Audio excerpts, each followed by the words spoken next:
तजी अमृत विष काहे के अचले गाठिन बांधी खोटा, चोरन दिनो पाठ सिंहासन साहुन से भोटा। लोग अपनी अंतरात्मा को त्याग दिया है, उसके प्रति ख्याल नहीं है, और जो जहर है, विषय वासना है, दुर्गुण है, उसको अंतःकरण में रख लिए।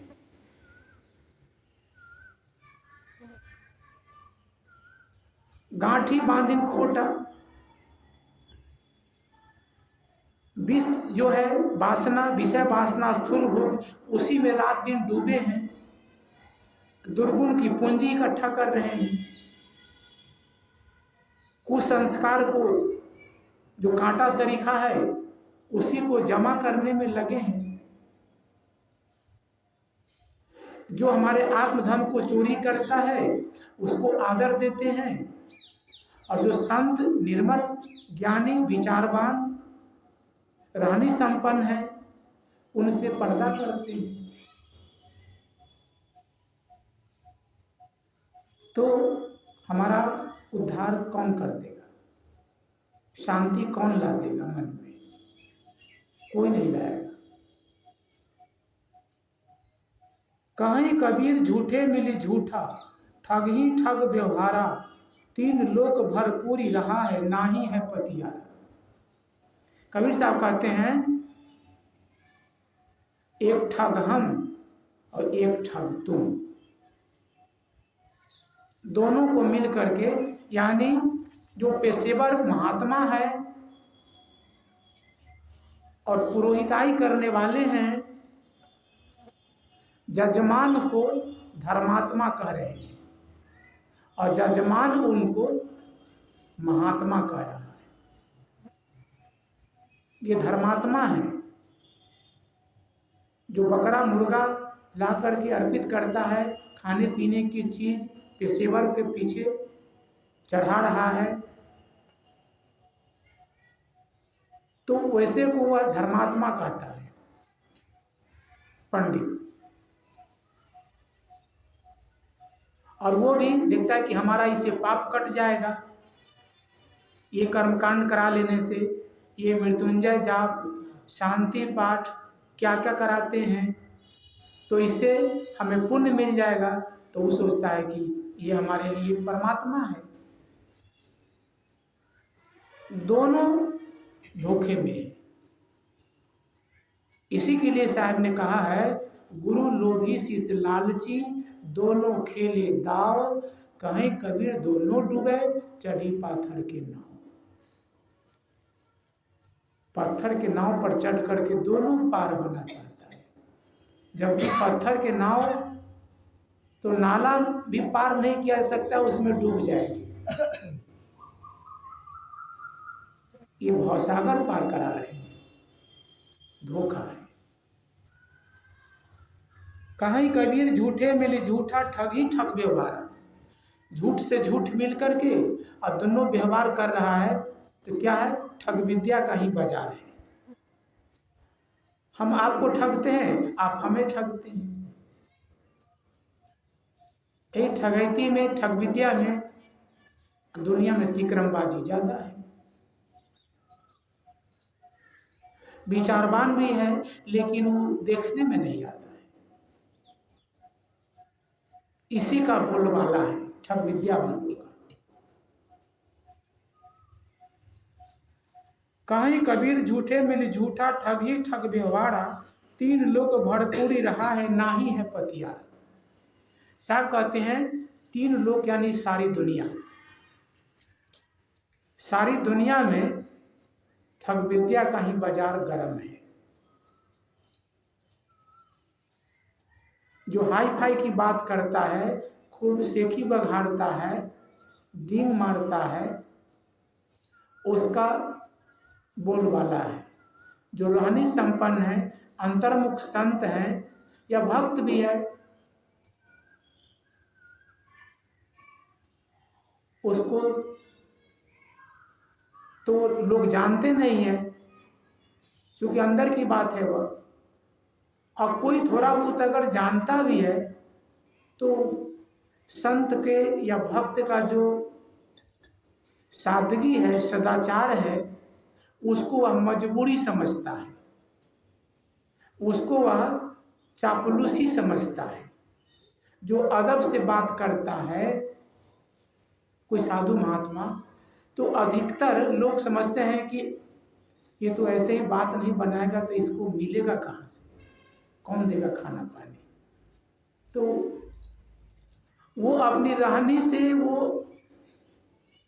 पेश आते हैं। सद्गुण का खजाना उनके पास है, सहजता में उसका उपयोग करते हैं। लेकिन दुनियादारी में डूबे हुए लोग, सांसारिकता में संलिप्त लोग उसको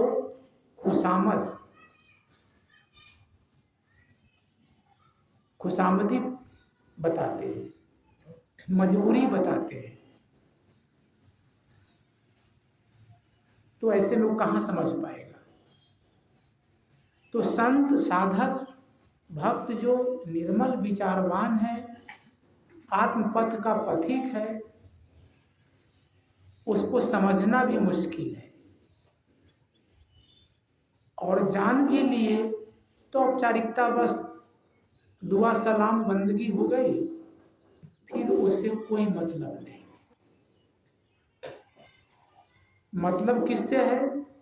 चोरन से। जो चोर है, डाकू है, लुटेरा है, दीने में डाका पड़ रहा है हमारे खजाना का, आत्मधन रूपी खजाना का दिन में ही डाका पड़ रहा है। ये विषय मन लूट रहा है, लेकिन इसका पता नहीं है।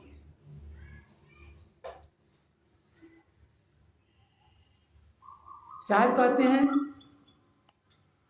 कि सारे संसार में झूठे का धंधा चल रहा है, झूठे का बाना, दिखावटी भेष, बगुला भगत, तन उजला मन कोयला, बगुला कपटी अंग, तासे तो कौवा भला, जो तन मन एके रंग। ये साहब की साखी। भेष बना लिए, लेकिन अंदर मन क्या है? कोयला है। साहब कहते इससे तो कौवा अच्छा है, वो ईमानदार है, जो कि बानी भी कर्कश है, उसका रंग भी काला है, और खान पान भी सब जैसे तैसे जहां जो मिला उसमें चोंच मार देता है, सर्वाहारी पक्षी है वो। तो कौवा ईमानदार है तुमसे, लेकिन कौवा का कल्याण नहीं हो सकता है। साहब कहते हैं तुम ये दिखावापन छोड़ो,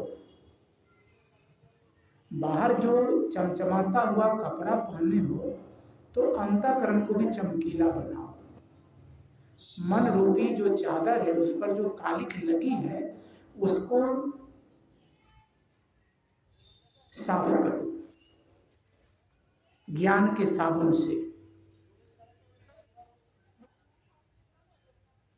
उसको धो तो धुलेगा। कोयले की संगत करोगे तो कोयला को आप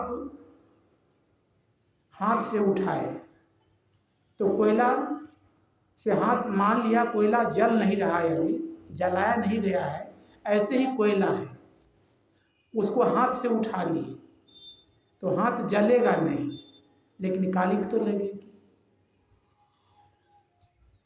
ठीक इसी तरह से अगर कोई दुष्ट प्रवृत्ति का दुर्जन व्यक्ति है, उलझने की जरूरत नहीं है, लेकिन उसकी संगति से बचो।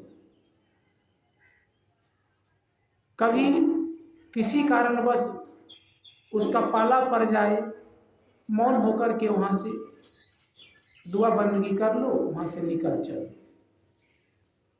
उसकी संगत में रस लोगे तो दूसरे को भी डाउट हुआ कि अब ये भी उसी के संगत में रह रहे हैं, तो आदर्श गलत हो जाएगा और धीरे धीरे उसका प्रभाव पड़ेगा। अच्छे से अच्छे आदमी भी जब संगत खराब हो जाता है तो भटक जाता है। इसीलिए साहब ने कहा संगत कीजिए साधु की, हरे और की व्याध, ओछी संगत क्रूर की आठों पहलुपाद। सज्जन की संगति करो, साधु नाम सज्जन, सद्गुण संपन्न। कईयों को मैंने देखा पहले अच्छे थे, यानी ईमानदारी से या जैसे हो कमाते खाते थे, मेहनत मजदूरी करके काम धंधा करके खाते पीते थे, लेकिन गलत का ऐसा लाशा लगा तो वैशाली चैंपियन अपराधी निकल गया। वैशाली चैंपियन, और वैशाली ही नहीं कई जिला में उसका नाम आ गया। फिर वह ऐसे दर्दनाक मौत हुई उसकी, ये सब देखा हुआ है। मारा गया क्योंकि उसने दिन दहाड़े मारा था, उसने दिन दहाड़े मारा, चौक पर खोलियाम गोली। कह रहे हैं कि वो पहले ही बहुत ईमानदार बैलगाड़ी चला करके सामान ढो करके और जीवन यापन करता था, लेकिन संगत गलत होने से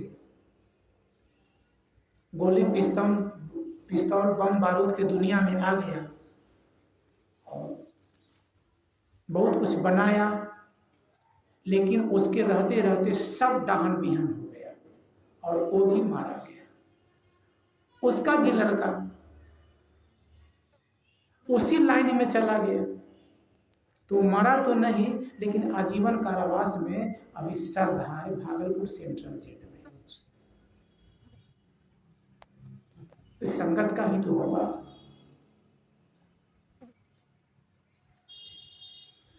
तो इसीलिए साहब कहते हैं कि अच्छे की संगत करोगे तो सुधार होगा।